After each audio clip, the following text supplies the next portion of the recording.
जी हां दोस्तों, कुलदीप सेंगर पर बढ़ गई बीजेपी। शाह सेंगर को जेल में ही चाहते हैं रखना, लेकिन बृजभूषण ने निकालने में लगा दी अपनी पूरी ताकत। दोस्तों, कुलदीप सेंगर जी को जमानत हुई, उसका मैं स्वागत करता हूं। उनके साथ अन्याय हुआ था, जैसा मेरे साथ हुआ वैसा ही उनके साथ हुआ। मैं तो निकल गया, लेकिन वो नहीं निकल पाए। दोस्तों, ये हम नहीं कह रहे हैं, ये सबसे बड़े संगठन संस्कारी पार्टी के एक पूर्व सांसद, एक कद्दावर नेता कह रहे हैं। और वो भी किसके लिए? किसी महान पुरुष के लिए ना, कुलदीप सेंगर के लिए। जहां एक तरफ दोस्तों केंद्रीय गृह मंत्री अमित शाह, उनकी सीबीआई कुलदीप सेंगर को सजा दिलाना चाहती है। सीबीआई नहीं चाहती है कि कुलदीप सेंगर बाहर आए, और वहीं बीजेपी के ही नेता अब खुलकर कुलदीप सेंगर का समर्थन कर रहे हैं। अभी आपने 2 दिन पहले देखा था ना, योगी सरकार के मंत्री दयाशंकर सिंह, न्यायपालिका ने न्याय दिया, थोड़ा देर से दिया, बहुत शुक्रिया, अब दिया। बताएंगे आपको पूरी खबर, पूरा मामला और माजरा। आप द राजनीति का विशेष सेगमेंट देख रहे हैं, मैं हूं आपके साथ यासूब रजा। दोस्तों, देश की न्याय व्यवस्था एक बार फिर सवालों के घेरे में है, लेकिन उससे भी बड़ा सवाल, क्या सत्ता में बैठे कुछ लोग खुद को कानून से ऊपर मानते हैं? उन्नाव रेप केस में दोषी ठहराए गए कुलदीप सिंह सेंगर को दिल्ली हाईकोर्ट से जमानत क्या मिली?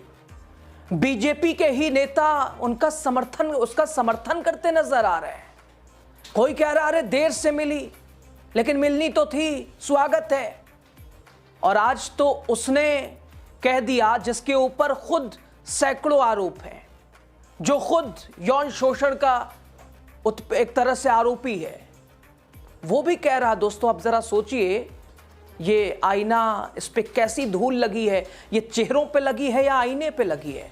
और शायद इसीलिए हम आपको कह रहे हैं, बीजेपी बढ़ती दिख रही है, चूंकि अमित शाह चाहते हैं, अमित शाह की सीबीआई चाहती है कुलदीप जैसा व्यक्ति जेल से बाहर नहीं निकले। अब देखिए दोस्तों, बीजेपी के ही पूर्व सांसद बृजभूषण शरण सिंह खुलकर समर्थन में उतर आए हैं, और यही बयान उन्नाव रेप पीड़िता के लिए जख्मों का नमक बन गया है। उस पीड़िता के ऊपर उसके जख्मों पे नमक बनकर एक तरह से गिरा है। दोस्तों, जब से कुलदीप सेंगर की दिल्ली हाई कोर्ट से वो सजा माफ हुई है, तब से राजनीति गर्मा चुकी है। कोई इस फैसले को लेकर संतुष्ट नहीं है। कुछ लोगों को तो समझ ही नहीं आ रहा। अधिकतर लोग, सत्ता पक्ष के लोग ही एक तरह से स्तंभ हिले हुए हैं। जहां दोस्तों एक तरफ खुद सीबीआई ही, एक तरफ सुप्रीम कोर्ट में कह रही है दोषी बेहद प्रभावशाली है, पीड़िता की जान को खतरा है, और वहीं दूसरी तरफ बीजेपी का ही नेता, योगी का ही मंत्री ये कह रहा है कि अरे वो तो निर्दोष हैं और इस फैसले का स्वागत होना चाहिए। आज ना कल कोई कह रहा है कि फंसाया गया, मैं तो निकल गया, वो नहीं निकले, लेकिन अब निकल गए। दोस्तों, उन्नाव रेप केस एक ऐसा मामला जिसने पूरे देश को झकझोर के रख दिया था। दोषी करार दिए गए पूर्व बीजेपी विधायक कुलदीप सिंह सेंगर को ट्रायल कोर्ट ने सख्त सजा सुनाई, लेकिन अब दिल्ली हाई कोर्ट ने उस सजा को निलंबित कर दिया है और जमानत दे दी है।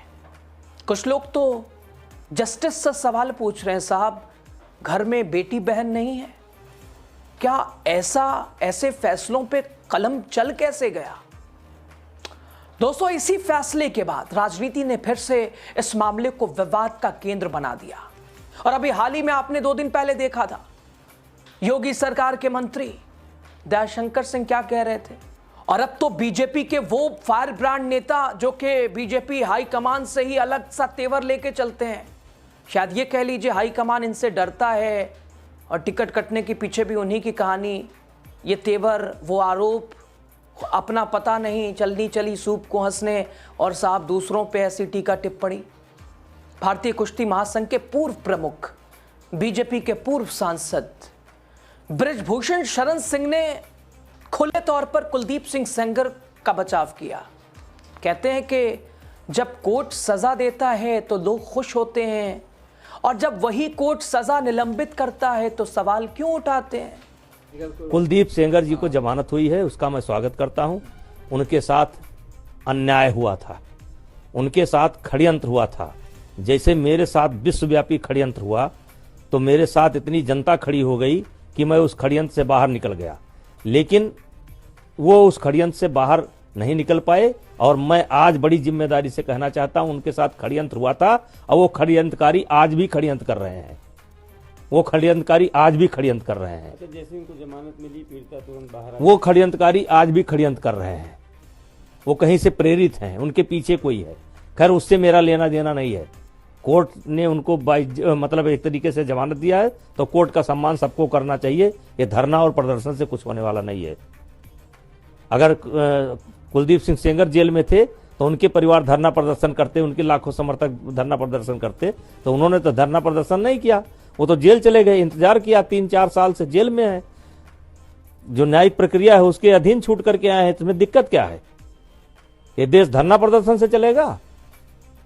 सुना दोस्तों आपने, बृजभूषण ने सेंगर को निर्दोष बताया, कहा यह तो साजिश है, साजिश के तहत मुझे भी फंसाया गया, देशव्यापी ये षड्यंत्र है।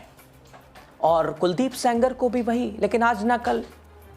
लेकिन दोस्तों, अब कहानी का दूसरा पहलू जरा देखिए, यह और गंभीर है। जहां एक तरफ बीजेपी के नेताओं का हाल देखिए, अभी आपने उत्तर प्रदेश के 2 मंत्री, उसी योगी सरकार के मंत्री को देखा था। एक वो नीतीश वाली घटनाक्रम, बुर्का खींचने वाले पर कैसा बेतुका बेशर्म जैसा आकर बयान दिया संजय निषाद ने कि कहीं इधर उधर तो नहीं छुआ।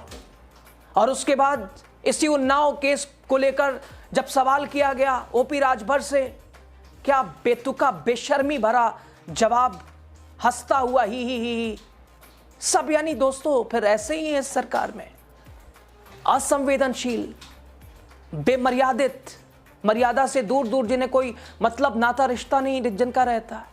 अब दूसरा गंभीर पहलू इसका देखिए, एक तरफ तो बीजेपी के ही नेताओं, उनके सहयोगियों का क्या रवैया और क्या इस पर रिएक्शन, और किस तरह का, किस नजरिए में और किस कोटे में, किस क्राइटेरिया में डाला जाए, ये भी आप इसे तय नहीं कर पाएंगे। अब दूसरा रुख, सीबीआई ने दिल्ली हाई कोर्ट के फैसले को सीधे सुप्रीम कोर्ट में चुनौती दे दी है। यानी ये कह लीजिए कि अमित शाह और सीबीआई नहीं चाहती कि सेंगर बाहर आए, जमानत मिले।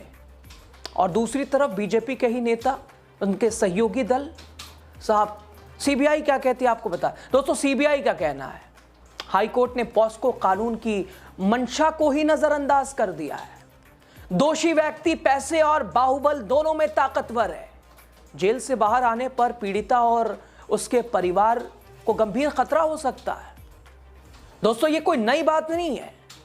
पीड़िता के पिता के साथ, उसके वकील के साथ, बुआ के साथ क्या कुछ हुआ, इसके ऊपर भी प्रश्न चिन्ह लगा है दोस्तों।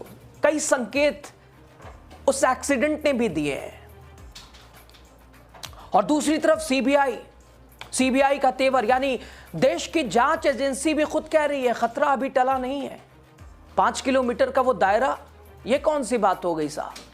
और इसी बीच बृजभूषण शरण सिंह का बयान, इसी बीच योगी आदित्यनाथ के मंत्री का बयान, ये दोस्तों जख्म पर नमक है उस पीड़िता के लिए।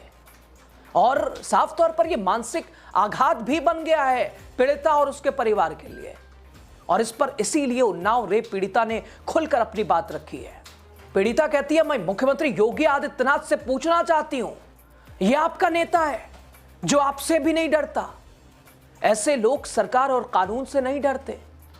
पीड़िता यही नहीं रोकी, उसने आरोप लगाया कि बृजभूषण शरण सिंह खुलेआम कहते हैं कि उन्हें सरकार से कोई डर नहीं है।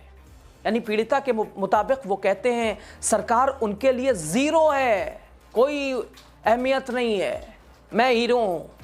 यह बयान सिर्फ एक व्यक्ति पर नहीं दोस्तों, यह पूरे सिस्टम पर सवाल है। उधर आपने बखिया उधेड़ दी है। एक्स पर आपने लिखा, बीजेपी के बलात्कारी पूर्व विधायक कुलदीप सिंह सेंगर के समर्थन में बीजेपी के तमाम नेताओं के बाद अब बृजभूषण शरण सिंह भी उतर आए हैं। जिस सेंगर ने उन्नाव की बेटी का बलात्कार किया, उसके पूरे परिवार को तबाह कर दिया, उस बलात्कारी सेंगर के समर्थन में पूरी बीजेपी उतर आई है। दरअसल यही है बीजेपी का असली चेहरा और यही है बीजेपी का चरित्र।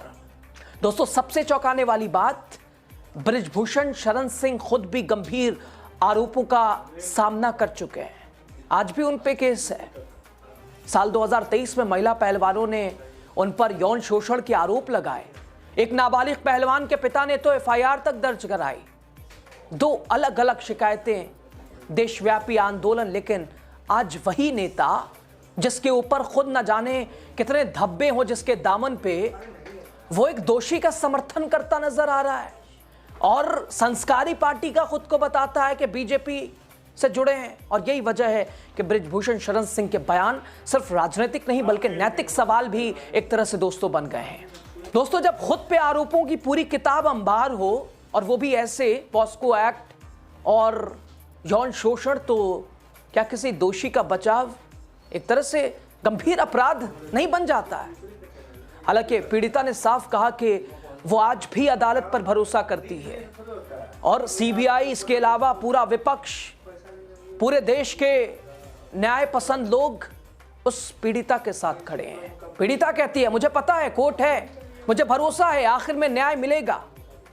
दोस्तों, ये मामला अब सिर्फ जमानत का नहीं रहा, ये सवाल बन गया है, क्या ताकतवर नेताओं के लिए अलग कानून है? क्या पीड़ित की पीड़ा राजनीतिक बयानबाजी में दब जाती है, दब जाएगी? और क्या सत्ता के करीबी होना इंसाफ से ऊपर होता है? उत्तराखंड एग्जाम्पल अभी हाल का है जो कि चर्चाएं लगातार चल रही हैं। गट्टू बट्टू आप देख रहे हैं लगातार। खैर, उन्नाव रेप केस आज भी अदालत में है, लेकिन सड़कों पर जमीर कटघरे में है दोस्तों हर इंसान का।